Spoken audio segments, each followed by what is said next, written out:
reality here is that we're still in a very competitive market here in the greater Boston area.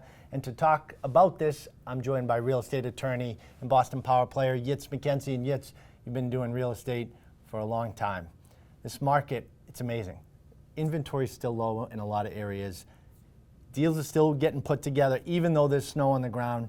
Things are moving. So from your perspective, what are some ways that a buyer out there can better their offer, get ahead of the curve? Sure, and that's very important, as you point out, in this market, because very often, because there's low inventory, there's going to be a multiple bid situation. You as the buyer may be one of 5 people that are bidding on that home, and all maybe even in the same price range. So how do you make your offer more attractive to the seller that they choose you over the others? Typical ways would be, number one, waiving your mortgage contingency. I'm not advocating doing it, but I'm advocating looking into it, talking to, even if you're intending to get a mortgage, even if you waive the mortgage contingency, does not mean you're not allowed to get a mortgage. 80% of people who waive that contingency still go out and get a mortgage. And I think people don't realize that, but I've seen it frequently myself, coming from the lending side, that people don't have a mortgage contingency, but they're still putting 20% down, just like a lot of buyers out there borrowing the money. It's just they have the ability to pay cash if needed. Correct. That's a key. You want to be able to either pay cash if needed, or be very, very comfortable after talking to your lender that you are definitely going to qualify.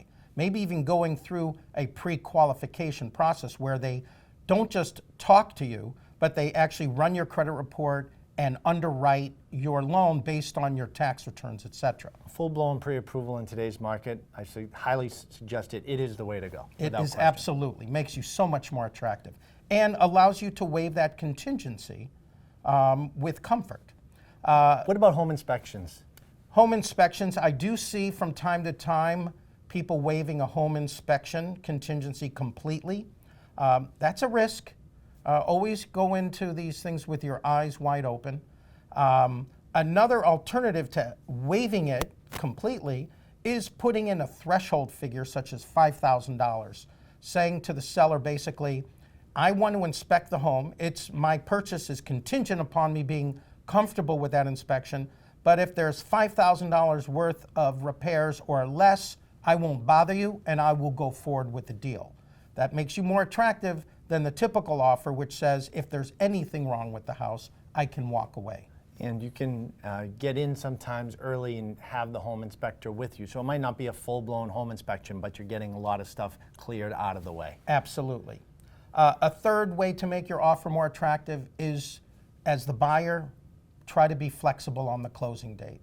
Let the seller choose the closing date, or let the seller close quickly. You can allow, say, I can close quickly. Again, if you're getting a mortgage, make sure your lender's on board with the dates, but offer that to your seller. That's always very valuable to the seller. Thank you, Yitz.